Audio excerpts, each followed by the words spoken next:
What would the young version of me say to me now?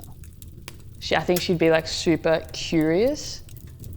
And then I also think that at the end of the conversation, she'd be like, I knew this was gonna happen though. I think that she'd just be like very proud. And maybe she'd say, how can I be a better singer? How can I, like how many hours of guitar should I be doing? And then I reckon I would just be like, do your thing. Don't change a thing. Just stay yourself, see what happens. This is probably one of the first songs I ever wrote. This is like how I would describe, oh, there's a little bug. The strumming, the little arrows were like down, down, down, down, down, up. Look at how serious I am. End of the song. As a kid, I used to get dressed up in a leather jacket and like put sunglasses on, and I'd come down the stairs and then Mum and Zoe would look at me and they'd be like, oh no. And like I would like for a day pretend I was a rock star. Music was in my world probably as much as any standard family. I can't remember like the exact moment when I started playing, but my dad always used to play.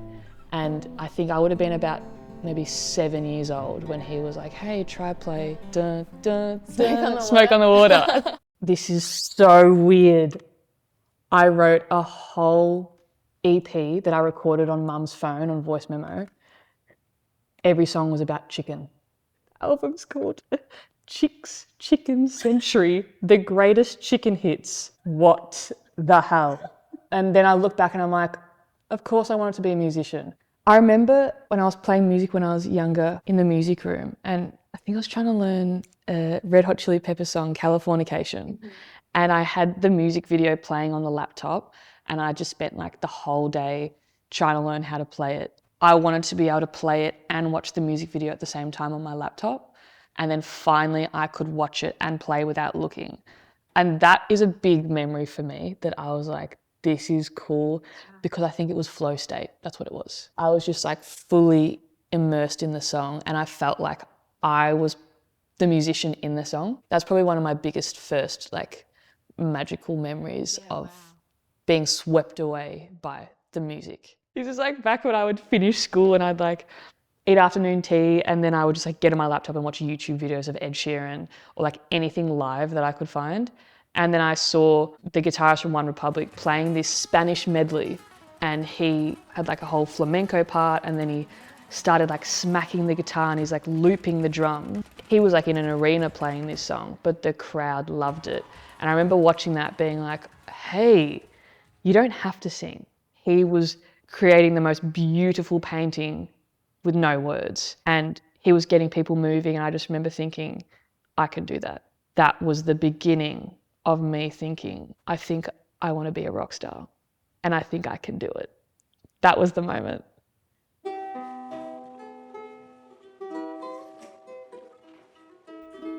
My friends, they'd always be like, oh, like I want to see a video of you playing guitar. Or like my family would, like at a Christmas function, they'd be like, oh, can you sit in the living room and play us a song?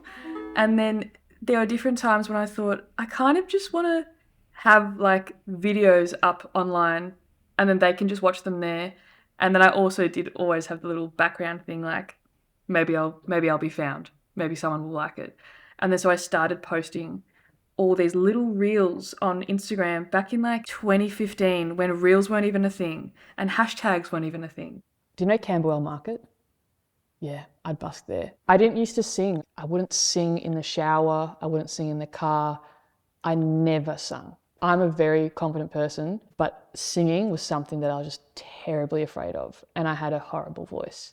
I'm still getting there with my voice as well. So I would just busk and I'd just sit in that little alleyway in Camberwell and just play fingerstyle covers of songs that I wished I could sing. And I learnt how to play all of them so that I could play the bass notes. I was doing the percussion with my wrist. I had my little like stomp box that I would be like doing the beat to. With everything going at the same time, I would then be playing the vocals, but fingerstyle.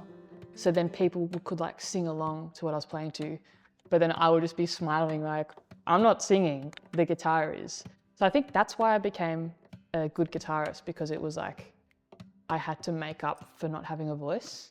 So when was it that you found your voice? Oh, I wrote Dusty Road. Dusty Road is like the song that has got the most streams on Spotify, which is cool. I wrote it as a poem originally. The main chorus is like, ooh, ooh, ooh, oh, oh. That used to be a whistle. I listened more and more to people like Xavier Rudd, the Pierce brothers, Kim Churchill, John Butler, and they all sung. I kind of realised, I think I can still be an instrumental act, but I can have maybe one song where I sing. So then I wrote the poem to Dusty Road, stopped whistling, and I then started singing to it. And I sung it for the first time at my first ever show, which was at the Evelyn Hotel. I remember the sound engineer saying, "Oh, you're going to be singing?" And I just said, no, I'm not going to be singing. And then he said, "Oh, like you don't want to sing a song?" And I was like, "Oh, maybe I'll sing one song." And I said, "I've never sung before though." And he goes, "Just go for it." My legs were shaking. I remember sitting there. I was trying to play guitar. My hand was doing that. And there was no one in the crowd. It was ridiculous. I literally sat here on a crate. And my family were behind that pole. And it was the scariest thing. Then I sung Dusty Road that night. And it sounded horrific. But Mum, Dad and Zoe, they were so proud of me. Even though it was so bad, they'd never heard me sing before. Imagine that. They're sitting there watching the little sister on stage, shaking, sitting on a crate in Fitzroy. And I'm just like, I'm a guitarist, but I'm gonna sing this song. Wow.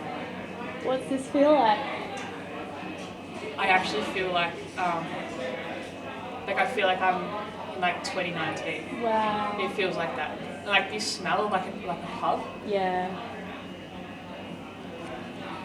It's crazy. And then you being like, "You played the Forum?" I was like, "Yeah, I played the Forum." And then now I'm sitting here and I'm like, this is where I started. Wow. I'm sure it was these crates. When I realised I love music, it wasn't like I love a cup of tea or I love partying with my friends. It actually felt and sometimes still feels like I'm witnessing a miracle.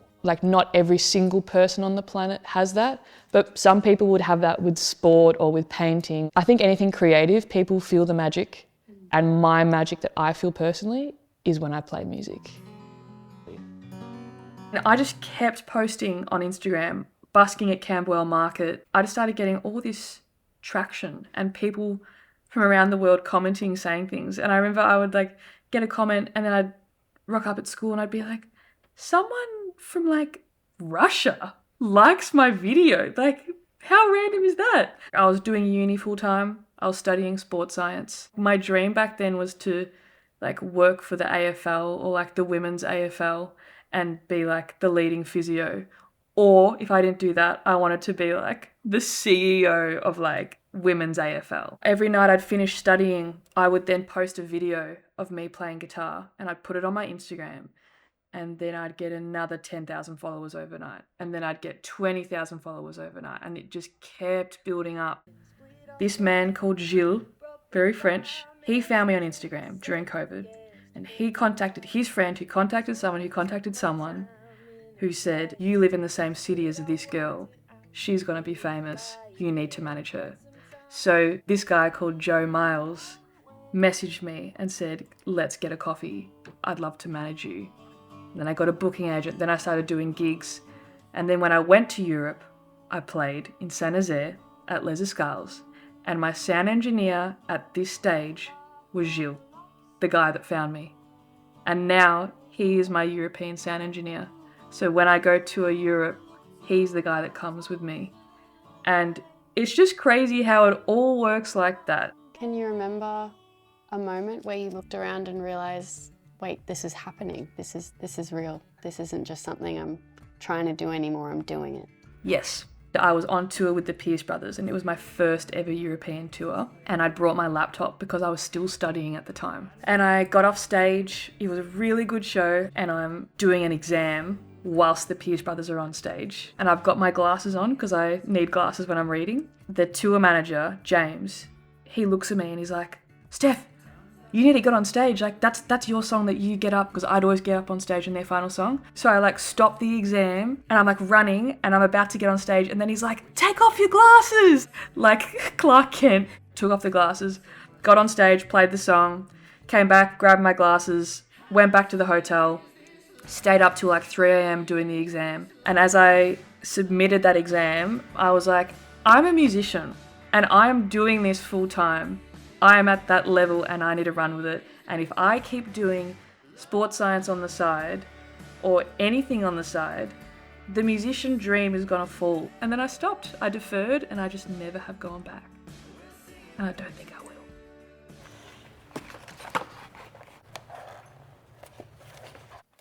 Tash Sultana, massive inspiration. Their music is like one of the big things that influenced me. Going to this show, and the Pierce Brothers, first time seeing them play, and I fell in love with them, and then I supported them. It's crazy how that happens. And lots of this stuff I had stuck on my bedroom wall, and I think there's something to say about if you look at something heaps, it comes into your life. And sometimes I think like this probably happened from me, like seeing this every day. But Tash is a huge inspiration because, you know, you see lots of men doing all of this music stuff, which is so damn cool. And it was really cool seeing someone like Tash do it because it inspired me to think, I can do it. What's this little handwritten? Ooh, that's a set list from Leeds. What's my set list? Revelo, Antigone, Dusty Road, Catacombs, San Remo, Lion. Hasn't changed that much. Yeah. My set list now is just like 12 songs instead of 5. I always do that on my set list. Have fun and smile. Is to remind myself like, Just for yourself. you're here. Enjoy it. So that's you writing that to you. Yeah, that's what's sitting at my feet. And I will look down and be like, oh, you're doing your favourite thing ever. Enjoy it. Yeah. I know lots of people say like home is where the heart is and like you can find home anywhere. And I get that. I find like if I'm somewhere overseas and I've spent so much time away from Australia, as soon as I play my guitar, it just feels like I'm with like an old friend or a family member. Or with me as well, because like it's a symbol of me. It's me inside the wood. Houses can be houses, but houses can be homes. And I think it all depends on how safe you feel there and maybe the people that are around you. When you hang out with someone who is just golden, their sparkle gets left on you. The impact that my partner has had on me is that I am way more kind to myself, I think. I'm slower with myself and I'm way more grateful. Every time we're with each other, there's just gold all over me because it just gets, you know, it's like she's sprinkling it. Home is where you can fully just let go.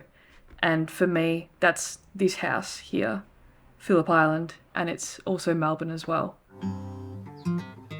I would love to hear you talk a little bit about your connection to nature. Nature for me makes me feel really tiny. And I really like that because I think it's so easy to think that like you are the main character. When you've got something that you're dealing with, it's at the forefront of your mind and you're not really taking in what's going on around you.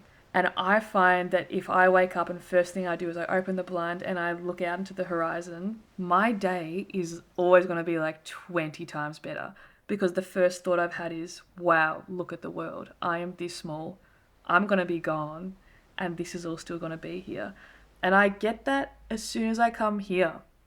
When I'm at the beach, I look at that ocean and I'm like, if I was in there on a bad day, that'd be it. My little issue, or like if I've done something incredible, like I've won an award or something, actually means nothing. Who's going to care in 100 years? And then who's going to care in 1,000 years? But nature is always here. And nature is one of the truest, if not the truest thing on the planet. It reminds me that I am also nature. I'm also an animal. And I need to listen to that and not get stuck in the 2025 way of phones and screens and laptops, which I definitely do. I'm a TikTok girl. Oh my gosh, like sometimes when you accidentally like hurt yourself and you've got like a little cut and then it heals and you're like, that's just like a plant. Like I'm a plant. I sound crazy saying it, but it's the truth. Like we really are just part of nature. Reconnecting with that almost makes me breathe better. Even talking about it now, I'm like, oh, I am just part of nature. And it makes me feel special as well. Like, we're all just little flowers. And we don't need to take life so seriously sometimes.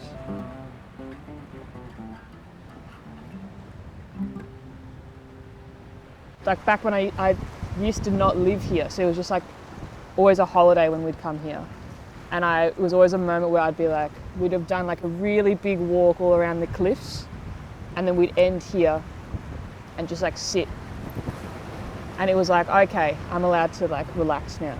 And it feels like that. Like I feel like I'm like immediately like, oh, it's really nice. Feeling very grateful. I still look back and some of the tricks or the things that I do now are because of the feedback I got on my first ever show. I still remember the feedback I got from that night. A few people that were there that said like, oh, we want to hear you talking more on stage. And I was like, really? Like, don't you just want to hear me play? And they're like, no, we want to hear like why you wrote that song.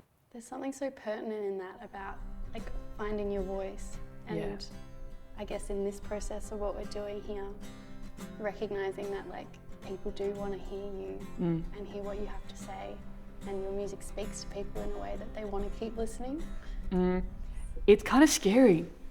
I do feel like a little bit of pressure. I want to connect with so many people around the world, and when I get to meet all these people at my shows, it's so exciting because they get to tell me how they found my song and what it's led them to do or what it's made them feel. And then I do feel like this little bit of pressure that's like, oh, like I want to keep writing these songs that make people cry or make people happy. It's such an honor to create something that the world can love. I remember having this chat with one of my aunties and I said like, I need to be doing more with my life. Like I need to be changing the world, even helping like a business do something.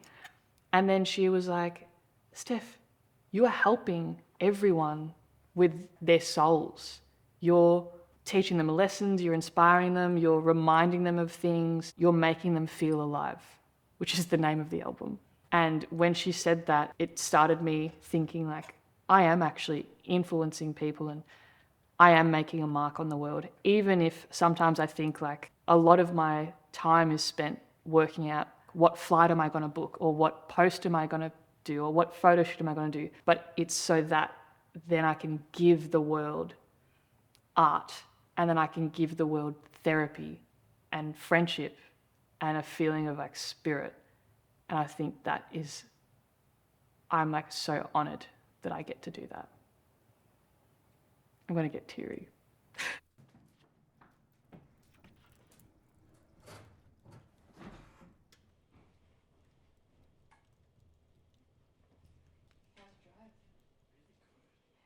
It's nice, isn't it? It's a lovely drive out of the city.